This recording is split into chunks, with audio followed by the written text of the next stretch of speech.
Welcome to Author Mama Reads, where you will hear my first impressions on all my book reviews. Today's review, A Measure of Mercy by Lauraine Snelling.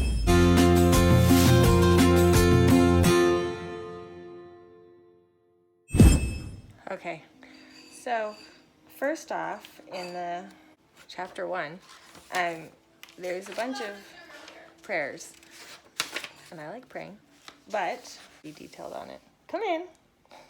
My children are afraid to. Didn't want to photobomb you. Every time they wanted to, it's just, everything's written out and it gets a little bit tedious. And so, and some of the prayers, I don't want to say unnecessary about prayers, but at the same time, they're unnecessary for us to hear some of them. I don't know. And then there's a couple places in the narrative where it's kind of a small info dump where it's not really natural dialogue, and you can tell that the writer is inserting information into the dialogue for the reader's sake, but things that the other person in the story probably already knows, and so it comes across as unnatural. So we'll see if that continues. Okay, so in comes the love interest. In comes the love interest. And after a lot of pointless information that I had to wade through, with very little character development, in walks the guy. And it's somebody who she'd only ever met once. Only ever met once. He's only seen her once. He moved away from the town of Blessing and then came back. And he says to her, he looked familiar. She thinks he looks familiar. She said, had she dreamed of this man, or why did he look familiar? And she had said, I'm glad to meet you. And he says, me too. I saw you the day I met with your mother. You rode off to get your pa. You were wearing a blue calico dress with a white apron with knee prints from where you'd been kneeling in the garden. And then he's asking her if she wants a strawberry soda. And then they go like two pages talking about strawberry sodas and going in and talking about the freshness of strawberries and who grows the strawberries and how they're known for growing the strawberries. It has nothing to do with the story at all. So, okay.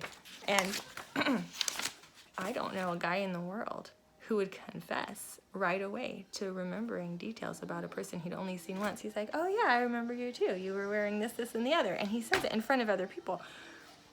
And it's the first mention of him. So it's our first introduction to this person. There's no character development. I don't know who he is. I don't know if I like his personality. So right off the bat, I'm like, ooh, you're fake and flattering and or weird. Okay. I was wrong before. It wasn't 3. I was on 4, chapter 4. Still in chapter 4. Like I said, first time meeting each other. Out for their strawberry sodas still. And he says, what is it? All of a sudden you went sad. He leaned forward and raised his hand as if he were going to touch her cheek. She's wondering if she wants to tell him about why she's upset. So like she's trying to focus on him and she like immediately attracted to him, but her patient had just died that day. And so she's pretty upset about it. And so he notices she seems distracted and sad. And he leaned forward and he raised his hand as if he were going to touch her cheek. Not only did he confess to remembering great detail about her, but he already feels intimate enough to raise his hand and touch her cheek. Not just her arm or her shoulder or her hand. Her face. Are you okay? Are you okay? No. I don't buy it. Sorry. There's no romanticness. There's no romance in that. So I started skipping. I'm sorry. I did. I'm skimming a lot. And I'll just pick up later. I'm at the middle of the book. And she's at the training school, college or whatever. And it's, oh my gosh. It is detail after detail of this patient and that patient and learning and interactions with colleagues, but nobody that matters. just monotonous. So I kept reading. I was hoping to get to the end and be like, okay, does she get with him or does she not? And then I'll go back if it's worth it. I get to the end, the whole book does not tell you if she gets with the guy or not, if she goes home, if she decides to stay. So literally, you are reading an entire, I marked all the things that bothered me. The rest that's unmarked is because I didn't read it. I skimmed it. I'm sorry. Hi. I'm not delaying talking about this book. Not at all. Maybe I am. I can't get into the story quite yet. You heard what I had to say. Okay, so I looked Lauraine Snelling up. She is at, oh goodness, I didn't write it down. But I didn't look her up, I'm sorry. Let me do that now. Okay, I believe she is on Facebook. She is on laurainesnelling.com. If you just type in her name, she actually has quite a few YouTube videos. Let me just read this to you. Lauraine Snelling is an author of Christian fiction and has published more than 80 titles since 1982, among them popular historic fiction series revolving around Norwegian immigration and inspired by her own heritage. In 2012, Snelling was inducted into the Scandinavian American Hall of Fame. Cool. A signature event at Norsk Hostfest. Her books have sold more than 5 million copies. Besides writing books and articles, she teaches at writers' conferences across the country. She and her husband make their home in Tehachapi, California. I probably butchered that. A lot of her interviews just talked about how much she loved, the research she did for her writing. Granted, it sounded like there was a ton of research in this book, actually. Like the medical stuff that she did, I'm sure she researched the heck out of that. So, bravo for that. This particular book, 4.5 stars. Okay, 185 reviews. You've got 5, 4, and 5% for the 1, 2, and 3 stars reviews, and then you have 14% for the 4 stars and 73% for the 5 stars. So, I mean, by and large, her reviews are good. I look at how many books that they tend to write a year. My own personal theory on that. The more books a year you write, the more you need to go and rewrite that book. Take a little more time. Okay, it looks like these could be wrong. The publication date can change depending on how often you do another edition or you do a new cover. So, but from the dates that I found, it looks like she wrote 3 books in 1991, 2 in 92, 3 in 93, 3 in 94, 3 in 95, 3 in 96, and then just petered off a little bit. So that is a little bit about Lauraine Snelling. So she's got a large following, books written in different languages. I'm going to read you some of the I don't really like to read 5-star reviews. I mean, I do. I shouldn't say that because I want you to read all my 5-star reviews. So I'll read some of hers. I'm just going to say because obviously they like it. So the main character is a young woman who is a doctor in training in the town of Blessing. Leaving for Chicago to train in surgery, she meets many experiences and challenges. There is a romance that impacts her many experiences. Does she have a call from God on her life? There are many side characters in the story. I love the book and want to read more. There's a lot going on in this book, and it is the first in a new series, but it also is a continuation of a previous series. I didn't know that when I first started, but I did figure that out. I had difficulty keeping the characters straight at first, but once Astrid moves to Chicago. Side note, I knew an Astrid in college. A real one. This isn't a weakness. The people started sorting themselves out by family and relationships. This isn't a weakness of the book, just an observation for the reader to not start with this book of Snelling unless you've read the previous ones. I should have read that advice. Writer Snelling has done a good bit of research into the details of the period and relating how intense day-to-day life really was. I feel like I know the characters and that they are friends. That is a nice feeling to get from a book. It totally is. I agree with that. I didn't feel that way, but I agree with it. All right, so now we're gonna go down to a 3-star review.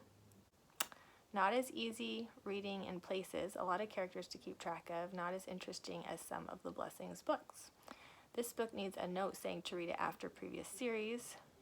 This book should come with a disclaimer for sure. I'm sure it's a good read once you know who the characters are. I don't think that would matter, to tell you the truth. I'm sorry to say. I'm going to go to 1-star reviews. I'm going to go to a lady named Happy Mama. It says, more than a bit bucolic for my taste. I have never heard that word, bucolic. I'm going to look it up.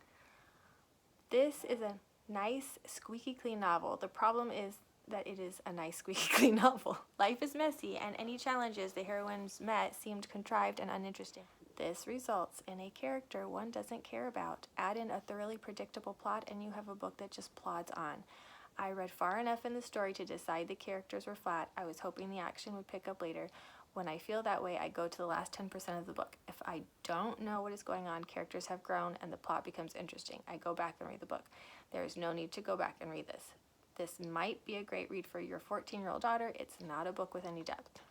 One good part of the novel was the rarity of grammatical mistakes. Awesome. Truly.